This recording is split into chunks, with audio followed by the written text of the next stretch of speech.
और मैं माननीय सदस्य ओम प्रकाश जी को बधाई देता हूं कि उन्होंने राष्ट्रीय कवि रामधारी सिंह दिनकर जी की कुछ पंक्तियां पढ़ दी और उन्होंने पंक्तियां ऐसी पढ़ी कि नेता सदन भी कुछ पंक्तियां ले आए। हालांकि हम लोग कवि नहीं हैं, लेकिन जब बजट में देखते हैं कि इतनी तुकबंदी है, इतने बड़े बजट में कम से कम जिस तरह आपने डिलॉयट हायर किया है थोड़ा खर्चा कर देते, अच्छी लाइनें मिल जाती हैं आपको। क्या तुकबंदी वाली लाइनें लाए आप। और नेता सदन ने वो पढ़ी कुछ लाइनें, जिस पन्ने पर उन्होंने पढ़ा, एक पन्ना पहले क्यों नहीं पढ़ा आपने? हमें पढ़ाई बात की क्यों करा रहे हो आप? इसी किताब से लिया होगा आपने।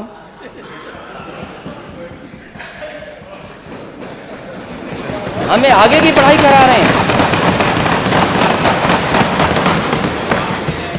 मैंने जो सवाल पूछा था जिस समय, अध्यक्ष महोदय, वो हम ही लोग महसूस कर सकते हैं कि जिस मुख्यमंत्री आवास में रहें, अगर दूसरा वहां जाए तो वो गंगा जल से धुलवाए। और मैं पूजा पाठ के लिए जा रहा था, किसी संत के बुलाने पे जा रहा था। मैं किसी संत के बुलाने पर गया था, मैं अपने आप पूजा के लिए नहीं गया था। वहां से जानबूझ करके, साजिश करके, रणनीति बना करके मेरा विरोध हुआ। गोमती के किनारे जब मैं पूजा के लिए एक संत के माध्यम से बुलाया गया, मैं गया। संत अपने स्थान पे ले जाना चाहते थे, लेकिन गवर्नमेंट स्पॉन्सर्ड लोग वहां पहुंच गए और काला झंडा दिखाया। अध्यक्ष महोदय, राजनीति में आओ तो काले झंडे से मत घबराओ, विरोध से।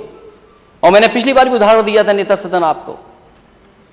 कोई अगर काला झंडा दिखाता था मुझे, या जानकारी होती थी, आप पता कर लेना वो अधिकारी आपके साथ भी काम कर रहे हैं जो हमारे साथ अधिकारी काम कर रहे हैं। कोई नए अधिकारी भर्ती नहीं हो गए। मैं उनको बुलाता था, मैं कहता था समस्या क्या है ये बताओ आपको। आप जैसे मुकदमे नहीं लगाते। और आपने गवर्नमेंट स्पॉन्सर्ड रणनीति बना करके आपने काले झंडे लेकर के पहुंचाए, कहा कि आप पूजा पाठ नहीं कर सकते हो। मैंने कहा चाहे कुछ हो जाए, आज पूजा पाठ और संत से मिल करके जाऊंगा मैं। उन्होंने कहा कि अगर आप हवन करोगे तो आपको धोती पहननी पड़ेगी। मैंने कहा धोती नहीं लाया हूं, मैं धोती नहीं पहनूंगा, केवल संत से मिलूंगा मैं और परिक्रमा कर करके चला जाऊंगा मैं। जब मैं गया, परिक्रमा कर ली, परिक्रमा भी नहीं करने दे रहे थे। मैंने कहा अगर परिक्रमा पे अगर चल दिया हूं तो परिक्रमा होगी, और मैंने किया। उसके बाद में एक झोपड़ी जो बनी थी उस स्थान पे गया, तो बहुत सारे करीब लोग भारतीय जनता पार्टी के और जहर उगलने वाले लोग हमें वहां दिखाई दिए। तो आपने एक पन्ना आगे पढ़ दिया। हालांकि अगर जहां आपने पढ़ा उसके अगर और आगे पढ़ते तो शायद हमारी वाली बात आ जाती, लेकिन वो बात आपने नहीं की, क्योंकि आप उतना ही करेंगे जो आपको सूट करेगा। आप वो नहीं कहोगे जो हम लोगों को सूट करेगा। इसलिए आपने अपने हिसाब से पढ़ा।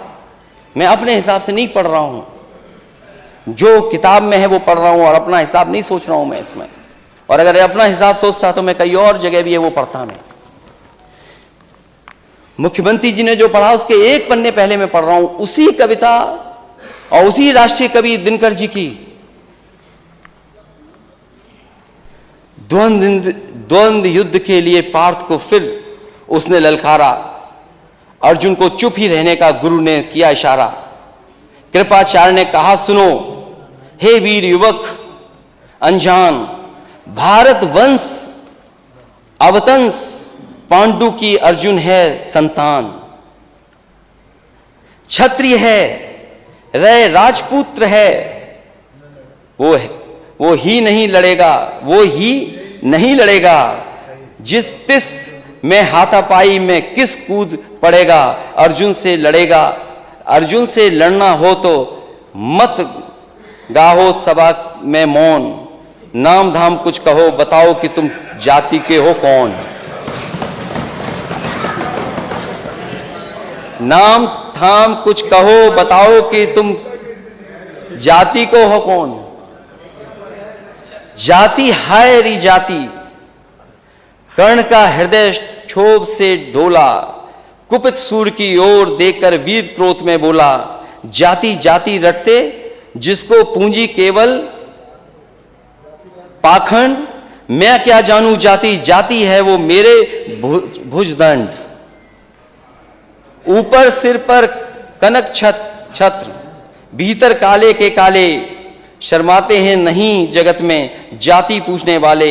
सूत पुत्र हूं मैं लेकिन थे पिता पार्थ के कौन, साहस हो तो कहो ज्ञान से जाओ मत मौन।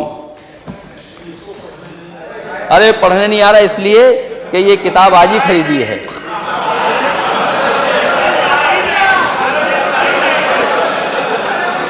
अध्यक्ष महोदय, अध्यक्ष महोदय, हो गया अध्यक्ष महोदय, ये अध्यक्ष महोदय कह रहे हैं पढ़ना नहीं आता है। चलिए, इन्होंने अभी तक 6 साल में 3x60 सुपरक्रिटिकल थर्मल प्लांट नहीं कहा।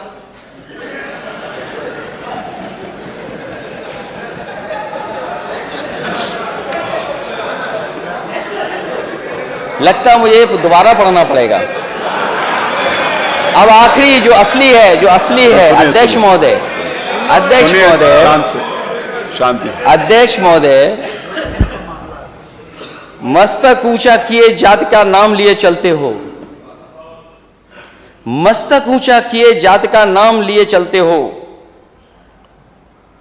पर अधर्मण्य शोषण के बल के सुख के पलते हो। अधम जातियों से थर थर कांपते तुम्हारे प्राण, छल से मांग लिया करते हो अंगूठों का दाम।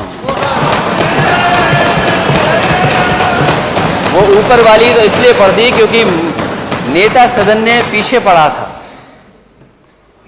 आपने बाद में पढ़ा था। 16वें में क्या है और 15वें में क्या था। ये लड़ाई कोई आज की नहीं है, ये लड़ाई 5 लाख साल पुरानी है। और अध्यक्ष महोदय ये कह रहे हैं कि मैं पढ़ नहीं पाया। मैं कहता हूं सोने के पत्ते पे भी आप लिख करके दे दोगे तो मैं वो स्वीकार करने वाला नहीं हूं। और मैंने ये रामचरितमानस के बारे में नहीं पूछा था, मैंने कहा नेता सदन ये बताएं शूद्र क्या है। और यही शूद्र अगर ढाल ना बने आपके तो आप सत्ता में कभी नहीं आ सकते, कभी नहीं आ सकते। ये पढ़ने की बात कर रहे हो आप, इतिहास के पन्ने उठाओ आप। क्या आपका घर, आप घर में गए होगे तो गंगा जल से धोया होगा आपको? ये कहां का सिद्धांत है, आज के जमाने का क्या सिद्धांत है ये? एक बार दुनिया के एक हिस्से में 400 साल पहले